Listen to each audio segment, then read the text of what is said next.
Jupiter is 500 million miles from the Sun, a giant sphere of intrigue. This churning ball of gas may look like an artist's rendering, but it's the real thing. Jupiter has the most exotic weather patterns we've ever seen in the solar system. Jupiter is 84% hydrogen and almost 14% helium, the two lightest and most abundant elements in the universe, rolled into a mammoth mass. This thing is 11 times the diameter of Earth, and you could take 1,000 Earths and stuff them inside Jupiter comfortably. Jupiter really is the lord of the solar system. You know, about 70% of the mass in all the planets is in Jupiter. If you're talking about planets, Jupiter is the big boy in the block, and it really does rule the roost. Jupiter is the largest planet in the solar system, visible to the naked eye. A day is only 9.9 hours long, and it takes 11.86 years to orbit the Sun. A 150-pound person would weigh 350 pounds on Jupiter.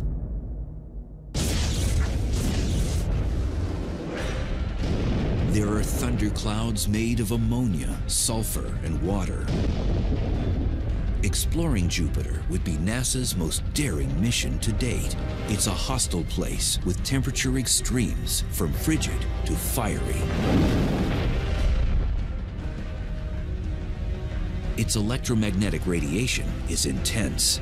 It could kill a traveler to the planet in an instant.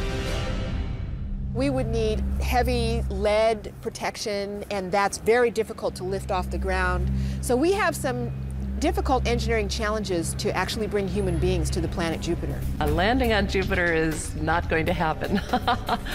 Jupiter itself is a very gassy planet. It's made of gas, so you would not have a solid surface on which to land and walk around. You would just keep descending through the clouds and then be eventually crushed by the pressure of Jupiter's atmosphere that make a human trip to Jupiter quite a challenge. But what if we could go there? Dr. Andrew Ingersoll is an authority on the planet. He takes us for a ride. You need a special kind of balloon because Jupiter's atmosphere is hydrogen. Hydrogen is the lightest gas. A helium balloon would sink. So the only thing that'll float in a cold hydrogen atmosphere is hot hydrogen. And so you need a hot air hydrogen balloon. For the past 10 years, NASA has been developing ultra-long duration balloons for robotic exploration.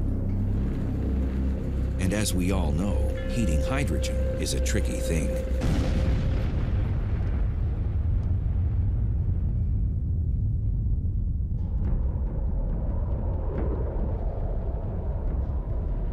But just how this behemoth was born is a puzzle. The formation of Jupiter is the greatest mystery associated with the planet. Some believe Jupiter may have been a failed star.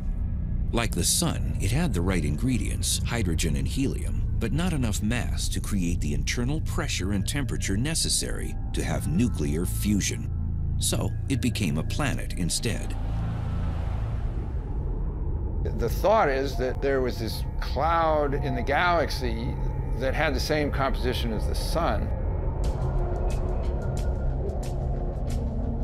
And it collapsed under its own gravity, and some stuff was left behind, and that stuff became the planets. And the majority of that stuff became Jupiter, and the rest of it, of course, went into the Sun, and then there were a couple of little tiny leftovers like Earth. Jupiter's spinning gases attracted like elements and over time grew bigger and bigger in the process. Almost like an oyster creating layers around a grain of sand to make a pearl. What gases and solids Jupiter didn't ingest, it spat out into space.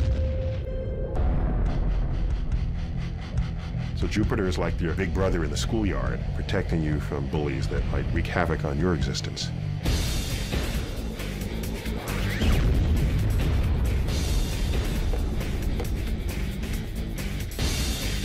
I tend to think of it as more of the cosmic frisbee guy.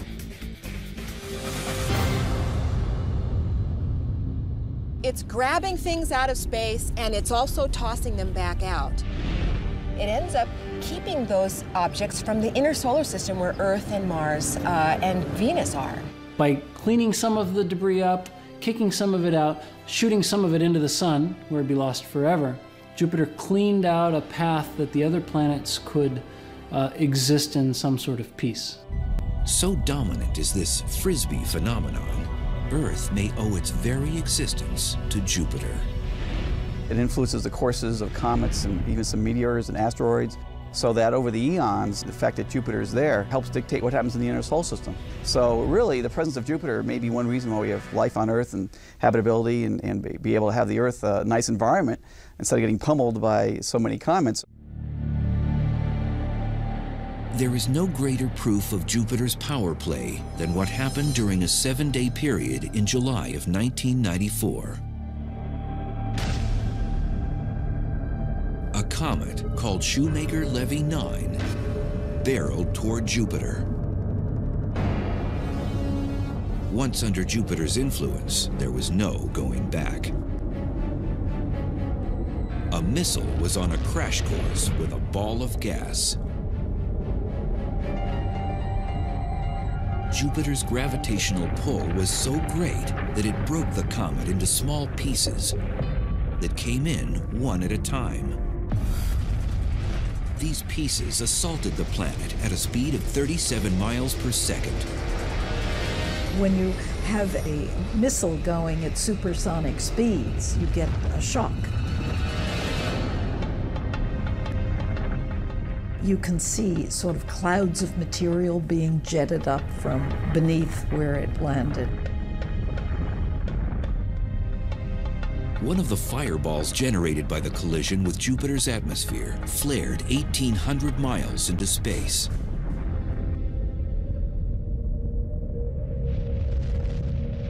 Had Earth been in the projectile's sights, the effects of such a smash-up would have been catastrophic, to say the least. Similar to the event that wiped out the dinosaurs.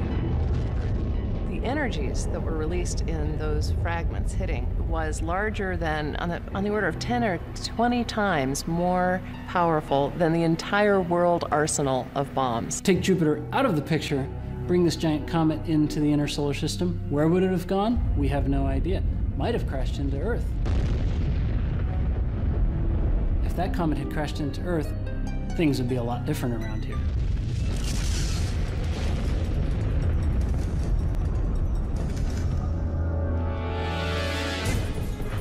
The experts believe that comet strikes on Jupiter may be 8,000 times more frequent than those on Earth, thanks to the Frisbee effect. But it cuts both ways because Jupiter has no value system. When it sees an errant comet, it may attract it and swallow it up, but where it flings it is anyone's guess. And so errant comets can be flung in towards Earth, they can be flung into the sun, and they can be flung out of the solar system. There's a reason the planet rejects some of the space junk heading its way. Jupiter, being the biggest object in the solar system, has the most gravity. And so other objects, little fleas that have their own trajectory flying by, are bent from where it would be towards Jupiter, and usually with an acceleration. And that acceleration can cause it sometimes to just be ejected completely. No earthly Frisbee thrower can match Jupiter's flinging force.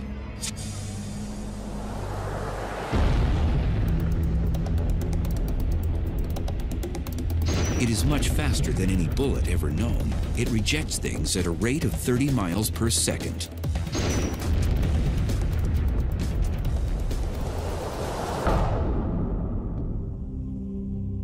Jupiter's wonders are hard to fathom. they've captivated man for centuries. Prehistoric humans realized that it was moving among the stars, and it was one of the planets that they appreciated. And Jupiter was the king of the gods, after all, in Roman mythology. And there may be a biblical reference to Jupiter. Ever since I was like 5 years old, I remember people, oh, that was the Star of Bethlehem. And whether or not it really was, obviously we have no way of knowing. But it's not clear whether the star that was talked about is a single star or whether they meant an astronomical alignment of objects in the sky. We don't really know. It's known as conjunction in scientific terms. According to researchers, Jupiter and Venus did appear as one large star-like object in August 3 BC and would have been visible in the eastern night sky. But it was Galileo, the father of modern astronomy, who made the first recorded sighting of the Jupiter system. In the early days of 1610, only about 18 months after the telescope was invented, he got his own telescope and he looked at Jupiter.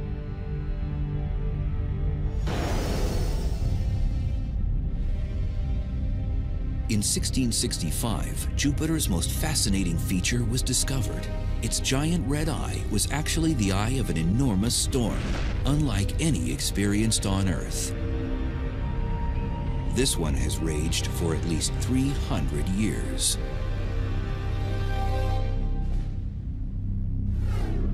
This weather disturbance is a meteorologist's dream. Jupiter's great red spot is truly huge. You could take Earth and fillet it out and it wouldn't even really cover the spot. This storm is the hugest storm in the solar system. Just to give you a feeling about it, it's about 12,000 miles. And the Earth is only 8,000 miles wide. And the winds blow quite fast around the edge, but it's calm in the center.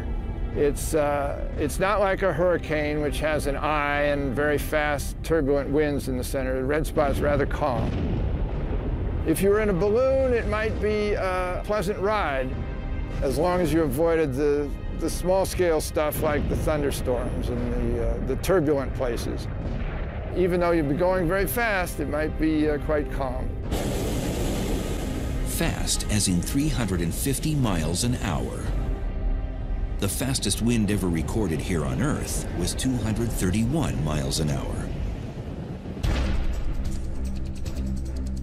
But is it an Earth-like storm? It's a giant collection of clouds roiling around, lightning going on. So we can only model and imagine what kind of precipitation, but condensation in the form of condensed vapor of various gases. This famous red spot is a high-pressure system that can take 10 days to complete a rotation. It's really a backwards hurricane. It's called an anticyclone. That's the name for it. So it goes backwards from the direction of a typical hurricane.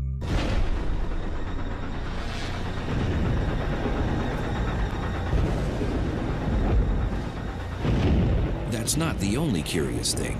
Hurricanes as we know them need water in order to form.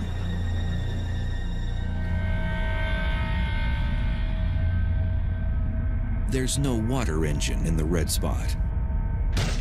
This never-ending weather system is feeding on something else. But what?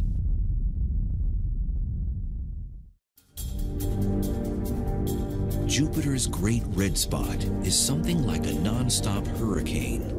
It's a colossal storm, complete with violent wind and lightning. Storm chasers would love to go running after it. Dr. Tim Dowling of the University of Louisville is in the hunt for similar phenomena here on Earth.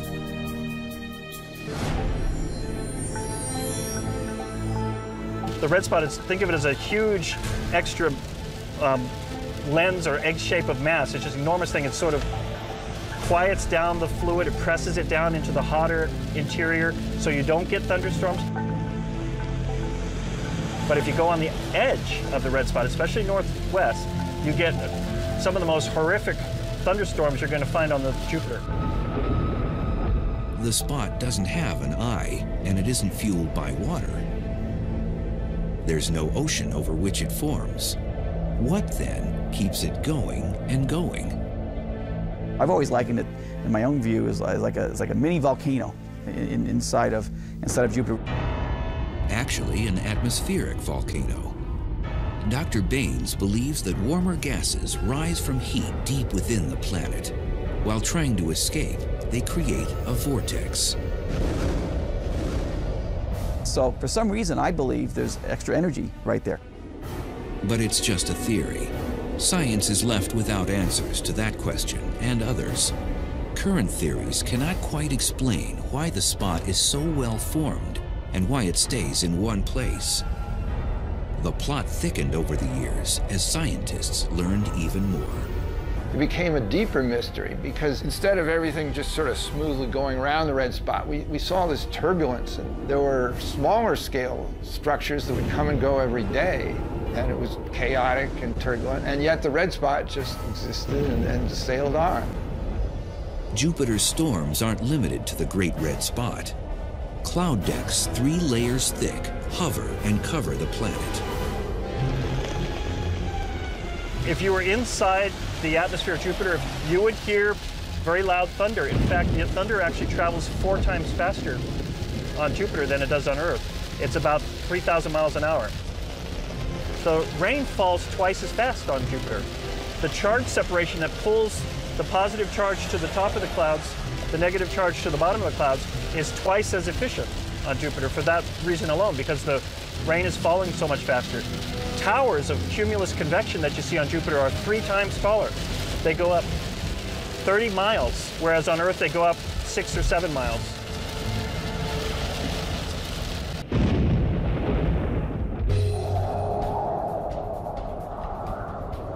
It would be impossible to survive within the Great Red Spot with its 350-mile-an-hour winds.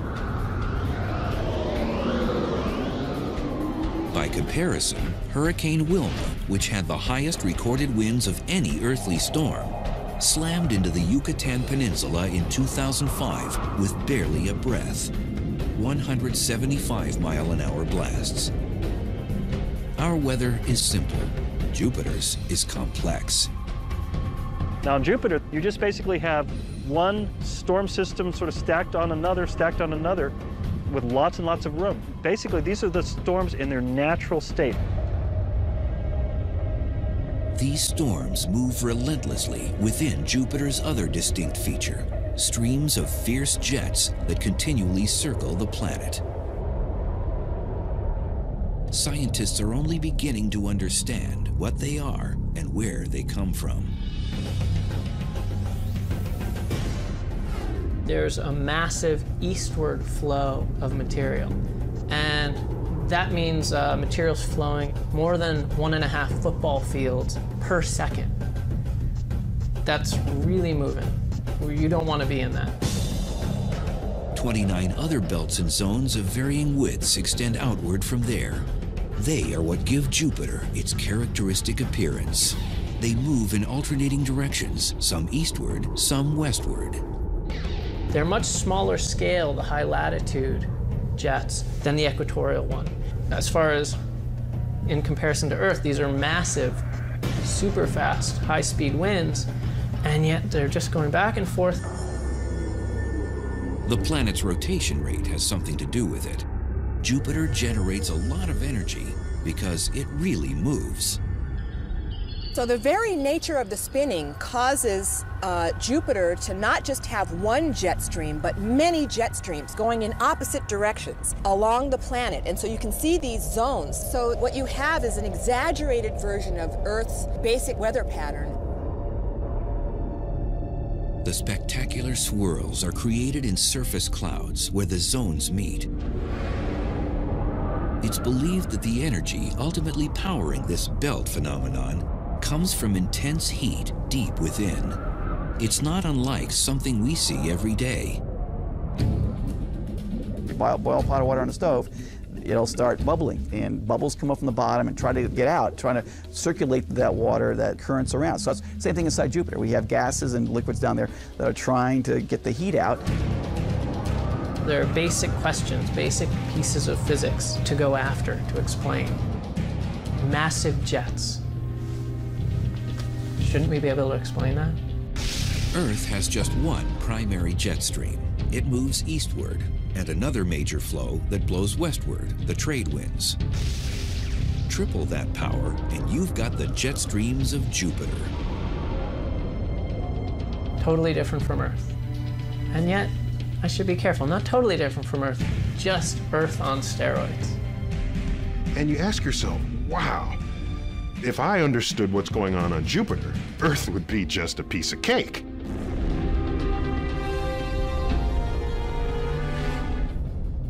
Jupiter's mysteries aren't limited to the planet itself. Some of its most intriguing elements are circling around it. Jupiter's got several dozen moons that are big enough to be seen. It's probably got a lot more that are too small to be seen with current technology, and no doubt in coming years more will be discovered. Some of the moons are almost the size of some planets. So really Jupiter is its own little solar system. Thanks to its incredible gravitational pull, it's sucked in asteroids along with other space debris. For the most part, there is order, but there are some erratic moons in orbit around Jupiter. It's managed chaos. You can imagine a bunch of runners in a track and their lanes that each runner stays in. They won't collide. That's kind of how celestial mechanics.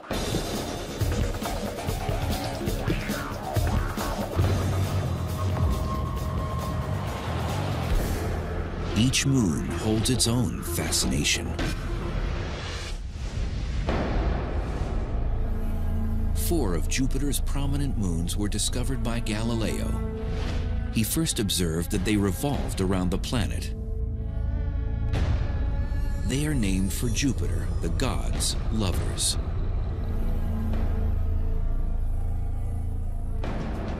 The first major moon you come to is Io, which is this very active place with lots of volcanoes. It's almost all the time going off. Shooting out magma 200 miles into space. Io is a wonder, pockmarked with over 100 volcanoes, some the size of California, which seem to turn themselves on and off. Ganymede is the largest moon in our solar system, 5 times the size of Earth's moon. Callisto is the most heavily cratered. It has clearly taken a beating in its lifetime. Then there's Europa, the ice queen to Jupiter's king. No one knows its makeup for sure. It looks like a cracked egg. It really looks like the whole thing had liquid water on it at some time. It froze and it cracked. And we believe that these patterns are due to tidal forces that crack it. As alien as Europa seems, it is smooth and glassy in some spots, hilly in others. In fact, it is remarkably similar to one of Earth's frozen wonderlands. There is a lake in Antarctica called Lake Vostok that scientists think is an analogy to what we see in Europa. Antarctica has a huge, thick ice crust, and underneath there is this liquid lake, and we think that this may be very similar to the water ice underneath the surface that we see on Europa. You go down through that crust, you go through the ice enough, you'll get liquid water, and we are very convinced that there's liquid water down there. It's the only place that we know of besides the Earth which has liquid water in large bodies that have been there, we believe, for more than 1 million or 2 million years. And where there's water, could there be life?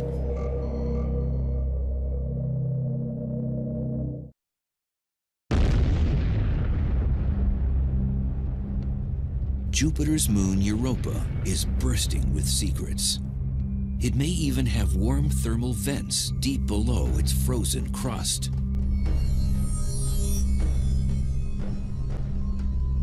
In fact, an immense ocean, bigger than the Pacific Ocean, worth of liquid water down there that's just sitting there for things to happen to.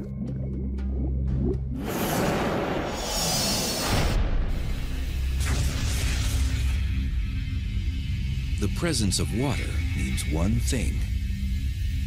We may not be alone. I want to go ice fishing on Europa. Cut a hole, put a submersible, look around, see if anything swims up to the camera lens and licks the camera. That's what I want to do.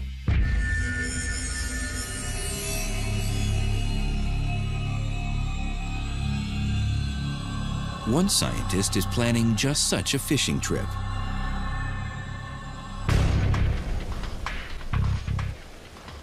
At this outdoor lab near Austin, Texas, hopes are hanging on a little robot. This is designed for exploration in unknown territory, completely unknown territory, and the search for biological life. It's a deep phreatic thermal explorer, or DepthX for short. Its proving ground right now is a local quarry. And there are big plans for its future. If everything went according to plan, you would launch around 2016. It would be at Europa by 2018, and by 2019, for certain, we know whether there's life off Earth. That's the game. DepthX is the brainchild of engineer Bill Stone. He and a team of scientists have staked their reputations on it. They've spent 6 years developing the concept and building the prototype. It's part of an ambitious project that would see it carried into space, sent through 6 miles of ice, and into Europa's ocean.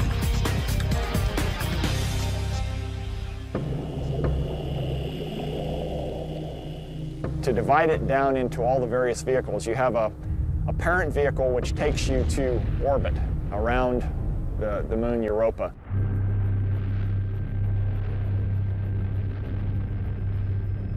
There will be a lander. It'll land on the ice. Then there's a second stage of the lander which melts its way through 3 to 5 kilometers of ice cap, and then at that point you kick out the third stage.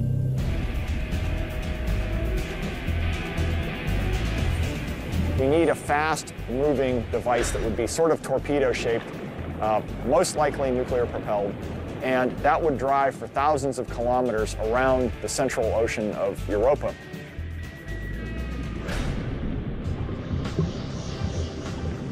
Is that really feasible? NASA thinks so. The space agency is on board with money and its blessing, an investment in the search for life.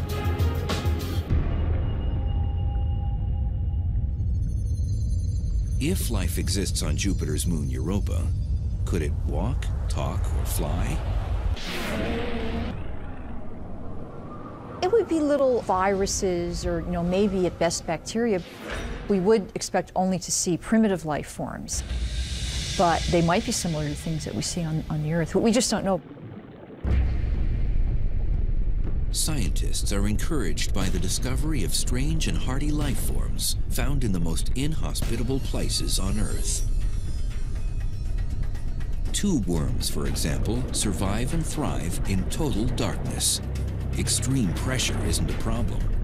The creatures were discovered in 1977, several miles below the surface of the Galapagos Rift. They exist in water near superheated thermal vents. It's believed that these very conditions, darkness, high pressure, and hydrothermal vents, are present on Europa. You could have hydrothermal vents kicking up warmth and nutrients down nearer the core of Europa, and that organisms would have fed off of that material just like they might have in the early Earth. And while tube worms might not be lurking beneath Europa's icy shell, something else could be.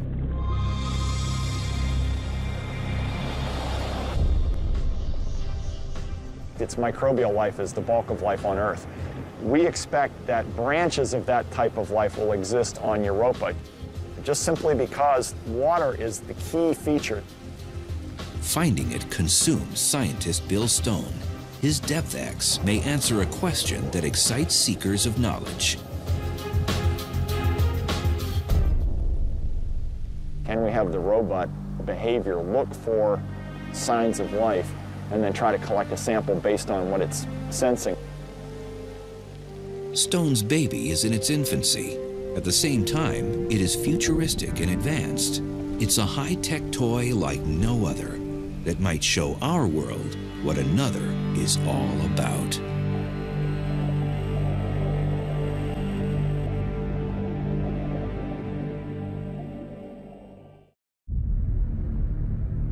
Our first contact with extraterrestrial life may be on Jupiter's moon, Europa.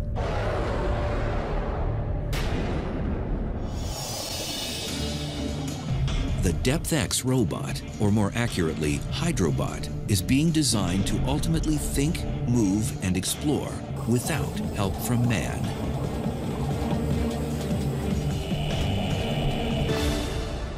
And that is all to be done by the robot itself. We're not going to be guiding it to do that. That's going to be a big step forward in what we would call robot science autonomy.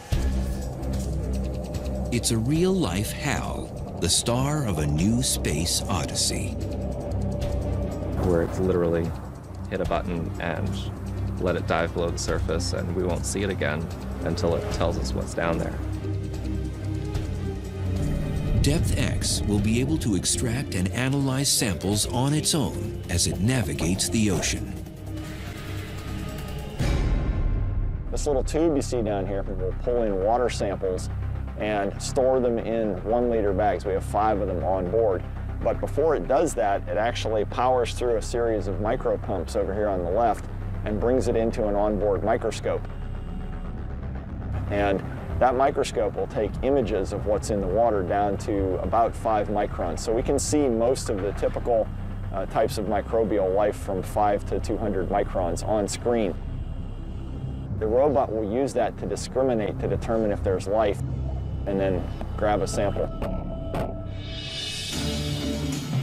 DepthX and its systems must be made smaller to work in space. And it still must pass trials under ice flows. We are testing this in Antarctica to make sure it all works totally under ice. The question of life on Europa is probably the big unknown, because that would change our whole view of the universe, basically. I mean, if this little moon sitting out there in this hostile environment of Jupiter can have life form on it, that means that probably tells us that life is almost everywhere. The science is there. I mean, I think searching for life is one of the most compelling things that we can do as not only as scientists, but as a race, as human beings. It's a giant leap, and not just for mankind. No, for robot kind.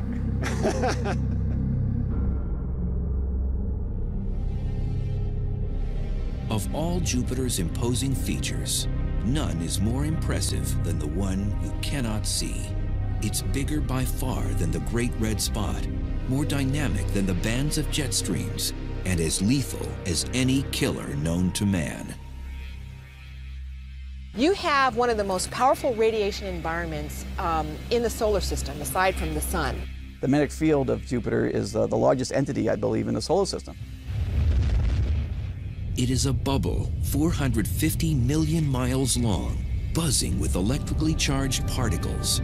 It's Jupiter's magnetosphere.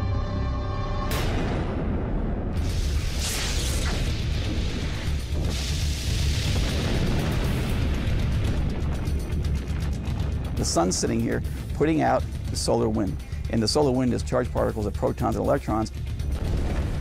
These particles flow along at 1 million miles an hour. And Jupiter basically captures these protons, electrons, all these charged particles like electrical currents, and it has it then in space circling around Jupiter. No word in the English language accurately conveys the enormity of this phenomenon. The magnetosphere of Jupiter is the biggest object in the solar system. It's a lot bigger than the sun.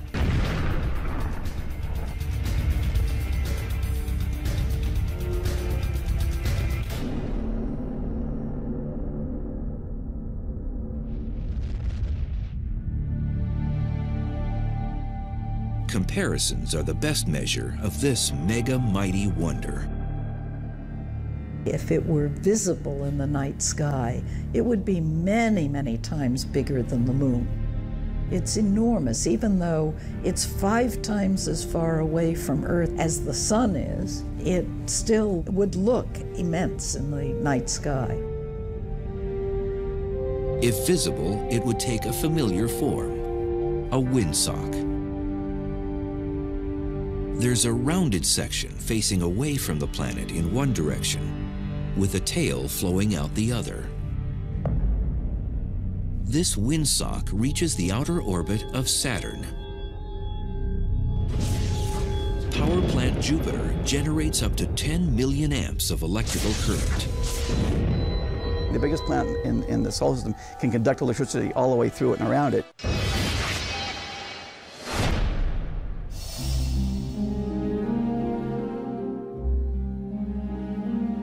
This conductivity creates a phenomenon we can see when the excited charged particles escape. Jupiter has auroras because when those particles leak in and crash into the upper atmosphere, it glows, and just as Earth has auroras.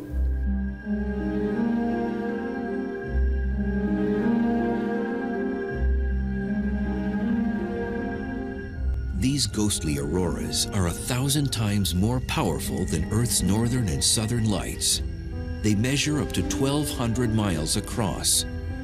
If you could stand under them, they'd fill the entire sky, moving at lightning speed, 10,000 miles an hour.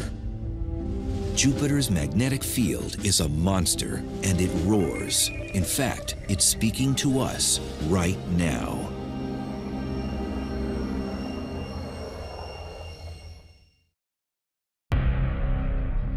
Jupiter, the giant of the solar system, has something to say if you're listening. We can hear what we call lion roars because it has this roaring sound. We can hear whistler modes. We can hear hiss and whistles that are going pew, pew, pew. And these are all indications of dynamics, things that are happening in the magnetosphere now. If you find yourself driving on a dark desert highway, your AM radio might just tune in to the strange sounds of Jupiter's magnetosphere.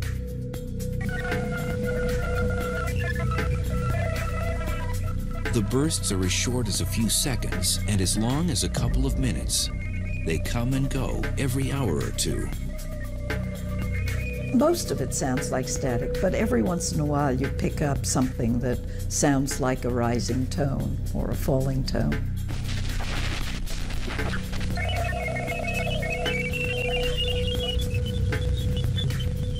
Some listeners have described audio spasms that sound like woodpeckers or waves crashing on the beach. The noise is disturbing.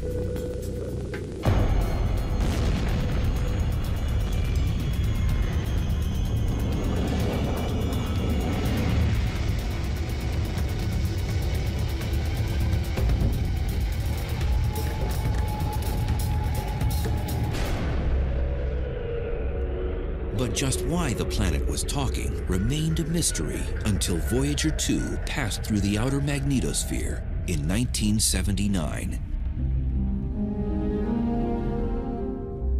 Nobody really understood for a long time how those signals were generated. So that was one of the things that was on my mind when I got interested in Jupiter. What in the world was going on with these radio emissions?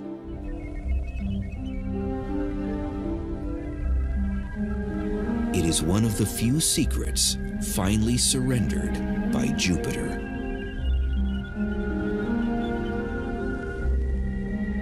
And that answered some questions, but it raised new ones. And I think that's the way it should be.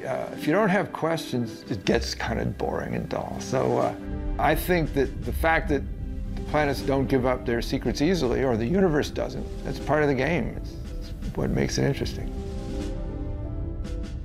Jupiter keeps astounding and confounding scientists. One surprise came in 1979 when it was discovered that Jupiter has a ring. It's nothing on the order of Saturn's. Still, it's another feature that fascinates. All of the giant planets have rings, probably left over from when the planets formed. And the moons coagulated out of the gas that was there, and then it could be a failed moon. So Jupiter's ring comes from material being knocked off of one of the interior moons. So it's dust that's collected from material that's coming in from outside moons. The ring is slowly growing as new material flows into it. And there's a whole other side to the planet that remains a mystery. Why do these storm spots keep forming? There's the dark spot, for example. Glimpses of it were first spied in 1997. It appeared to be a huge, ominous cloud, twice the size of Earth, hovering above Jupiter's North Pole. There's a host of other spots, too. There are other sort of smaller cousins that have come and gone. There were 3 ovals about half or a third the size of the red spot.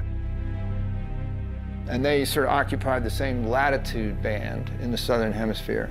And they'd been around since the 1930s.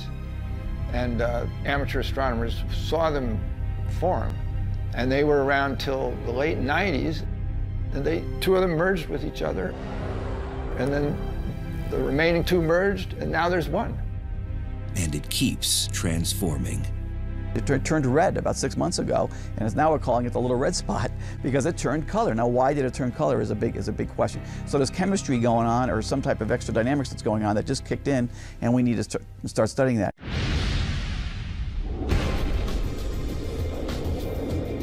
Jupiter is a hostile and restless planet.